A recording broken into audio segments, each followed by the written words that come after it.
And so with Shopify, Kevin, people have been building out what they call their back end, their payment, their logistics, their drop shipping. But on the front end, they use the Shopify storefront, which is okay, but it's kind of vanilla. Yeah. And now that Shopify has almost 2 million merchants, these merchants are thinking, wow, how do I differentiate? And that's the gap we fill with these highly engaging, we call it a mobile e-commerce experience, video animations that really capture customers' attention. And so as we're rolling this out, our customers are telling us that within 2 months of using Famous on any given product or products, sales of those products increase 35%. So we think we've got something there headed towards product market fit. My name is Kevin David, and if you want real financial freedom for yourselves and for your loved ones today, then the time is now. And I will be there to help you every step of the way. What is up, guys, and welcome back to another exciting episode of your favorite podcast, or soon-to-be favorite podcast, The Kevin David Experience. Today we have a very special guest, but before we get to that, like always, I wanted to thank everybody who's supporting us on YouTube, commenting, liking, sharing, and also the people who are leaving reviews on iTunes. It means a lot to us, but most of all, the people who are sharing the podcast. Even sharing the podcast with just one person has a huge effect, and we really do appreciate it if you're learning and getting value from any of this. So today, our guest is Bob Braham. Who's joining us from NorCal, where I used to live. And so, Bob, the first question that we ask everybody on the podcast is to describe your entrepreneurial journey, which I know is hard, from all the way at the beginning till right now in 60 seconds or less. All the way in the beginning. All right, well, thanks, Kevin. So I graduated from Duke University in North Carolina with honors in engineering. I decided I was a good student, but a lousy engineer. So I leaped into sales at Hewlett Packard, where I later became a good 11-year run. Sales and sales management, became the youngest inductee to the HP Sales Hall of Fame. And I did some large, well-known infrastructure companies, all hot at the time, Oracle, Dell EMC. And then I did 2 C-level jobs, helping turnarounds recast their magic and get them into an exit. And so today, I want to leverage that playbook that I've done before. I'm the CEO of a very cool company called Famous. We're in the mobile e-commerce space that I want to share with you in the audience today. Nice. I love that. Yeah. So how was it working at those corporate giants? I mean, I spent a very short time at, a quote unquote corporate giant at Facebook, but even that job was like very startup-y. And so did you like it? Like what's the compare and contrast? Like for people who are maybe in high school, college, just getting started, would you recommend that they have a corporate job or they go straight into a startup and become an entrepreneur? Like how would you do it if you could do it again? You know, when I think about my days at Hewlett Packard, back then I'm a little older than a lot of your audience, but HP was a rock and red hot company, as were the other large ones I joined. And if you joined a high quality, as you say, corporate environment, you get a chance to learn a lot of things. You get a chance to grow your career into a management role if you choose to, and just get a lot of the basic fundamental processes and foundations in place that, for me anyway, really gave me the skills I needed to tackle C-level jobs, CMO, CRO, general manager, and now a CEO, that I wouldn't really have gotten, I think, if I'd started with small companies. Yeah. Contacts I've had for life for 20 plus years, and certainly the knowledge base and the ability to go back to those people to get consulting when I need to. Yeah, and what's your opinion on college? Is it worth it? Should people go to it? Oh, I think college is great. I think it's very well worth it because for me, college taught me how to think. It doesn't have to be a Harvard or a Yale or an MIT. You and I were talking before we got started. You worked at Facebook, as did my daughter. My daughter went to a community college here in California, went to the UC system, University of California, graduated top of her class, and has had a rocking career, and now is just really doing outstanding at Facebook. So you don't have to have the Ivy League. If that's your thing, go do it. But I think college is a very good platform for people. Yeah, and it's funny too because I really like reading, and one of the things I read a lot of like billionaire autobiographies because I always kind of think that reading and learning about people who are kind of at the next stage as you is like the best way to kind of advance your career the fastest. And what all of them have in common is that one of, if not the most important thing with building a business, entrepreneurship, starting a company is kind of imploring values to yourself and to your employees. And so, I implement things really quick in my own business. And so we kind of created an acronym in my business called SPEEDOS, which stands for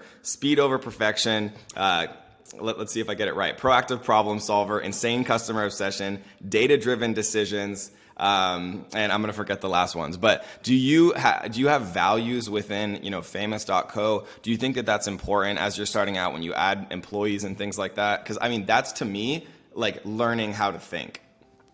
I think you're right. That's a very good comment. So I don't have anything like Speedos, but there are two. If you talk to an employee of Famous, they will consistently tell you Bob really talks about two things. One is that a value we talk about is what I call psychological safety. So we're a startup. We're 23 people, even though we're high growth mode. And so I'm gonna push people, and my leaders are gonna push people. But no one gets yelled at, no one gets stressed down, no one gets punished for trying something that didn't work. We sit down, we learn from it. And people know that when they're having a meeting with their boss or with me to talk about things that didn't work, they're going to enjoy this notion of psychological safety. There will be accountability, but it's not flogging employees to get results. Yeah. The other thing I think you need to have is a mission statement, something exciting, compelling that talks about why you and the employees come to work every day. And so within Famous, we work in the e-commerce space. We sell to e-commerce merchants to help them increase their sales to their customers. And our mission statement is very simple. We help customers love their merchants. Just a few simple words that explain what we do and why we do it. And people rally around that. And they get, look, some people think it's cheesy, right? But it's memorable, it's short, and it tells us why we come to work every day. Yeah, I like that. What do you think about people that are kind of famous like Steve Jobs for like yelling at people in front of others to kind of get everybody working harder? I mean, in my opinion, I don't think there's ever really a place for like humiliating people. But you hear about these like famous examples of some of the most successful leaders of all time kind of doing things that could be interpreted as that. Kevin, you're citing a very high-profile leader here in Silicon Valley where I live, and it's amazing how many people want to emulate people like Steve Jobs around the Silicon Valley. There's a lot of bravado here about treating people like disposable assets. I got to tell you, one of my favorite books that's shaped my thinking, which is the antithesis of that, it's called The Book of Joy. My wife, for Christmas 2 years ago, asked the family not to give her a gift, but for everybody to read that book. And the Book of Joy is an interview with two very well-known world figures, the Dalai Lama and Bishop Desmond Tutu. And what they talk about really distills to this: how to treat people. Again, there's accountability, but there's respect and dignity. And I think within my leadership styles evolved over the years, certainly with thinking about leaders like that, like these two in the book, Dalai Lama, Bishop Desmond Tutu, you can push people to do great things. You can push them to create incredible achievements, but there needs to be a level of dignity and respect along the way. And frankly, as great as Steve Jobs is, as brilliant as he is, I think that part of his management arsenal was probably a little lacking. And that's why he resorted to bullying and beating people up and being a tough guy to work for. And here within the Silicon Valley, I know loads of people who worked under Jobs at Apple. It was not a walk in the park, but that's how he did it. Yeah. And so like with Famous, right? Like, I think, and it's funny actually, I had the guy who coined the term product market fit on my podcast. He's the co-founder of Wealthfront, and he was a partner at Benchmark Capital for a number of years. But like, so when you were thinking about Famous, like, was there a moment where you kind of thought, there's a gap in the market, or like, how did the idea come about? Because I mean, for some people, like if they're looking at both very quickly, they might not understand the difference between something like Famous and Shopify, for example. Earlier in this podcast, asked about my entrepreneurial journey, and I mentioned I helped do 2 turnarounds to lead to an exit as a C-level executive. What I really enjoyed in my career, both of the big companies and those 2 roles, was finding cool products that need just a little tweaking to find product market fit, catch on that flywheel, and sell them. Yeah. So within Famous, to answer your question, when was the moment of truth for me? During the interview process. I saw this tremendous technology that was not quite fitting into the market. It was a video and animation capability that they were selling into web developers to compete with Wix and Squarespace, resume builders, social media. I'm like, stop the madness. You're not going to compete with these big guys. And I suggested, let's go partner. Let's go into the e-commerce space, which thanks to COVID-19 was growing like a rocket ship. Let's partner and complement an existing capability. And we chose Shopify, who's the most high-profile player in that space. And so with Shopify, Kevin, people have been building out what they call their back end, their payment, their logistics, their drop shipping. But on the front end, they use the Shopify storefront, which is okay, but it's kind of vanilla. Yeah. And now that Shopify has almost 2 million merchants, these merchants are thinking, wow, how do I differentiate? And that's the gap we fill with these highly engaging, we call it the mobile e-commerce experience, video animations that really capture customers' attention. And so as we're rolling this out, our customers are telling us that within 2 months of using Famous on any given product or products, sales of those products increase 35%. So we think we've got something there headed towards product market fit. So when you're building the team, right, like for Famous or anything else, outside of just your direct network, because it seems like you've had some experience like in a variety of different roles and in Silicon Valley, so I'm sure you have like an extensive network. For people who are listening who may not have that same privilege, right? Like what is your mentality and methodology to kind of go about finding people who can build websites or build, do the technical stuff or just finding, A player people to kind of buy into your mission? Like where do you look and how do you find them? I was at a conference one day years ago. It was a very successful, high-profile CEO talking about just that. And what he said really stuck with me, Kevin. I've really kept it with me as I've grown in my leadership. When you take over in a key role like that, either it's a leadership role or CEO role, there are three vectors to build your team. Number one, find the people who are in place and give them key roles. It could even be a diamond in the rough within the company to show that company you're going to be loyal to them and respect what they've done so far. Right. Second, go to your own network to get some key people. They know you. In this case, they speak Bob. They can coach the others on speaking Bob. And then third, hire a recruiter to get one or two key hotshots out there who can really raise the game and the level of performance by the team. And look, I've been fortunate that I've had a chance to do all three. I've had some key people. I had two people who were diamonds in the rough, elevated them. Employee base was very excited about that. Got two people from my network, and I'm working with a recruiter right now to get another player on board for a key position. Yeah, I mean, I just finished Who by Jeff Smart, which is like one of the kind of, guru books on hiring and how to find A-player people. And, I think I heard somebody say a long time ago that like, even if you just get like it was Mark Cuban, because he has so many different companies and all this different stuff that he has his hands in, that he'll read a book with the expectation of just getting one idea, right, from an entire book. And if he can just get one new idea from an entire book, then it's more than worth it because he can apply it to, himself, his learnings, his companies, and things like that.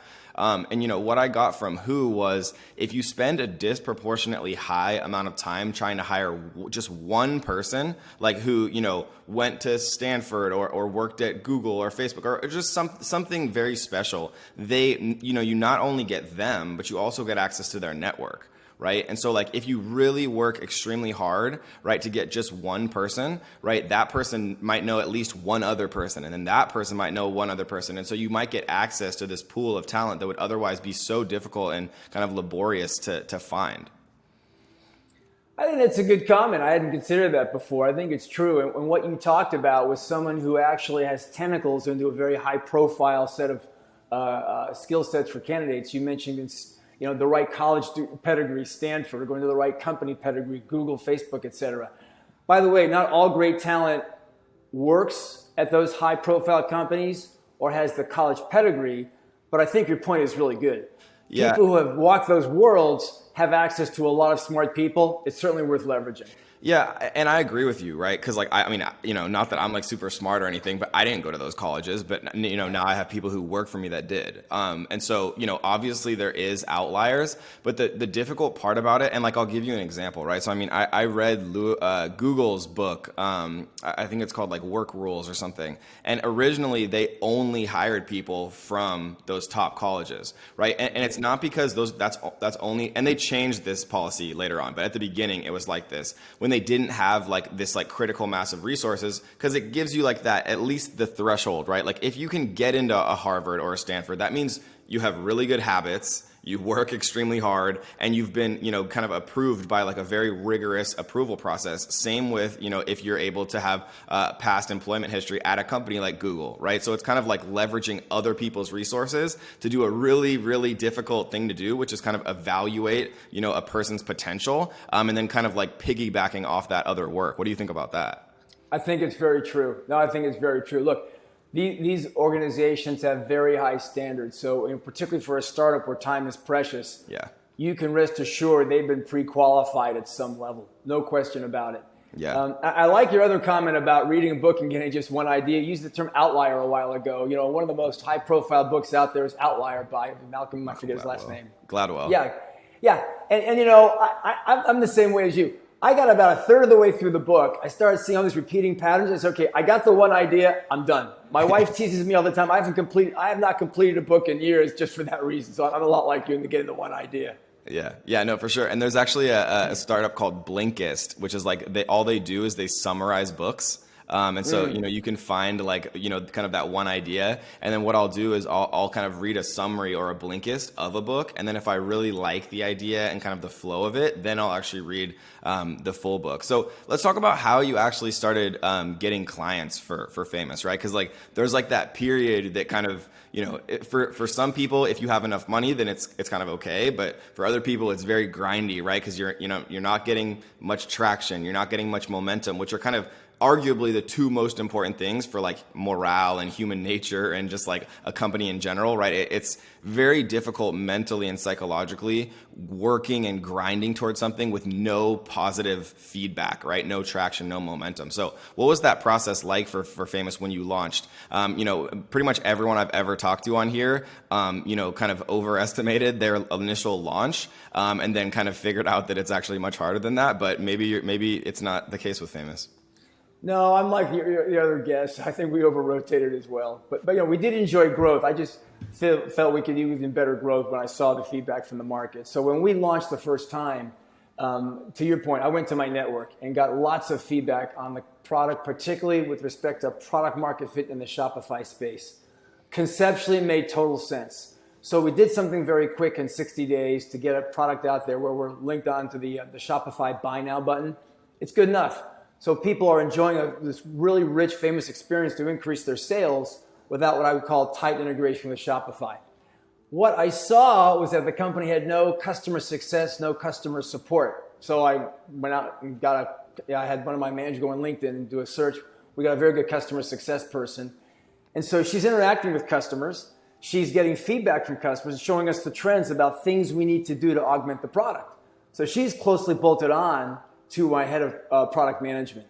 And now we've been fleshing out a product that we think really meets the needs of the marketplace. I'm thrilled to be on your podcast today because we're just about to launch it as we're talking. So we're really marching towards product market fit. So to answer your question, with initial hypotheses, get out there, get the initial customers. It's not hard to do digitally when you've got a really unique, compelling, cool technology. We did it without a sales force, all electronic, all in product. And now we're building towards a tighter product market fit where I'm very optimistic the second half of this year on our success. Yeah, and what's like the long term for Famous? I'm sure you've thought about it. Is it like what Jeff Bezos calls a tombstone company, or are you looking to potentially exit and kind of have a liquidity event for yourself and your employees, or what? Well, it's funny you mentioned Jeff Bezos. I think about him a lot because he started by selling books and now he sells whatever the heck he wants and everything. Yeah. And so where we've started with Shopify in the e-commerce space, and we want to get that nailed down first. Yeah. And there are many other e-commerce platforms to work with. Several of them have actually approached us to put Famous on their platform. So what I want to do is leverage Shopify to go across to the many e-commerce platforms out there. Wix, BigCommerce, Salesforce, Adobe, Amazon, eBay, both have e-commerce platforms. Really become the mobile e-commerce experience platform of choice, where people are designing on Famous. Actually, there's no code. You just design, hit publish, and away you go. Yeah. So to answer your question directly, you think about an exit. Once we establish ourselves across all those platforms, and it's not hard to do, then you have choices. And I'm confident that we're going to have, if we decide to get acquired, we're going to have our pick of the litter. We'll have so much, presence and gravitas in the market. I just don't worry about it. Yeah, and it's good, right? Because just I'm going to highlight a couple of things you said because I think it's important for people to understand, right? So the concept of a beachhead, right? Like, it's talked about a lot by the co-founder of LinkedIn and many famous kind of Reid Hoffman and many famous other kind of Silicon Valley entrepreneurs. What it means is establishing a beachhead, right? Like Facebook, for example, they didn't open to everyone initially, right? They opened only to Harvard.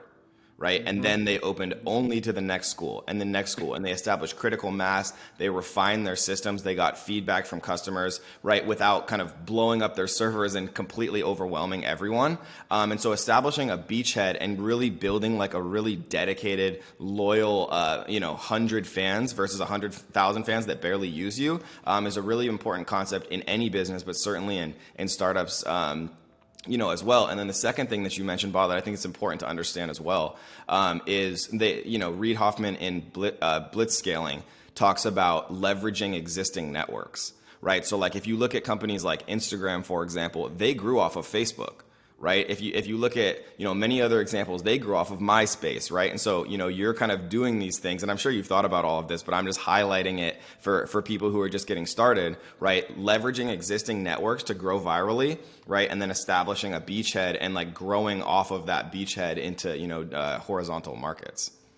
Kevin, I use different words, but I'm with you. My background is primarily enterprise, so I carry that over into this SMB space with Famous. But I love the concept of a beachhead. For me, a beachhead is find a big partner in a rapidly growing space you can draft off their momentum. Yeah. I did that at my two previous companies where they were turnarounds, great technology flailing around. And at Famous, it was don't compete with these big guys, go partner with them. That's why we chose Shopify. So you and I are singing off the same hymnal.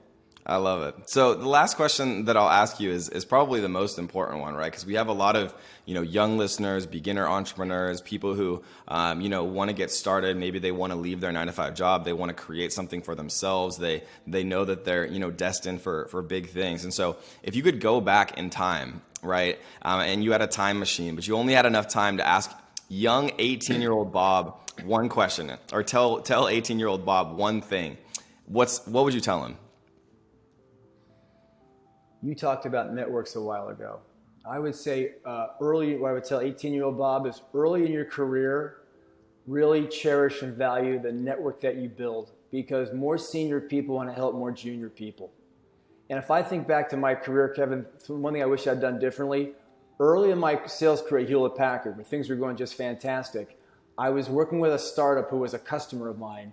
They offered me a job as VP of sales. I was 23 years old, but I was very tight with the owner, his wife, his son. They had this tremendous business. I decided I wasn't ready. That company later went public, and they all retired at a very young age. And so I passed up a chance to work with people who I was close with because I was a little afraid, but they were a very tight part of my network. And that's what I would tell 18-year-old Bob. I love that. And if people want to learn more about you and reach out if that's something that you like to do, or they want to learn more about Famous, what's the best way to either contact you or to learn more about Famous? The Famous URL is famous.co. Famous.com is a footwear company, Kevin, so check us out at famous.co. I'm happy to have people reach out to me, bob@famous.co, and if they reference you in your podcast, I'll return any email they send. Awesome. Well, thank you so much for coming on, Bob. We really appreciate your time, brother, and stay safe out there. Kevin, thank you very much. Click it. Come on, click it. Do it. Click the playlist. Okay, you don't have to, but I promise you'll like it. Click the playlist. See you soon. Peace.